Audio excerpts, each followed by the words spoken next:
ಈ ಜನುಮವೇ ದೊರಕಿದೆ ರುಚಿ ಸವಿಯಲು. ಆಹಾ ಆಹಾ, ಈ ಜಗವಿದೆ ನವರಸಗಳ ಉಣಬಡಿಸಲು. ಬಿಸಿ ಬಿಸಿ ಇದೆ, ಬಿಸಿ ಬಿಸಿ ಇದೆ ನಳಪಾಕ ದಿನ ದಿನ ನೂತನ.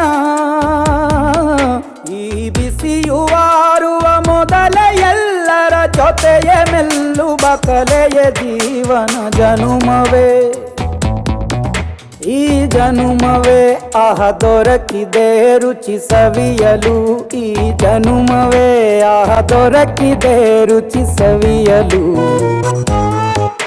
ಈ ಜಗವಿದೆ ನವರಸಗಳ ಉಣಬಡಿಸಲು. ಮುಂದೆ ಉರಿವ ಅಮ್ಮನ ಮಮತೆಯಿಂದಲೇ ಕಲಿತ ಫಲರಿದು ಜನುಮವೇ ದೊರಕಿದೆ ಬಡಿಸಲು.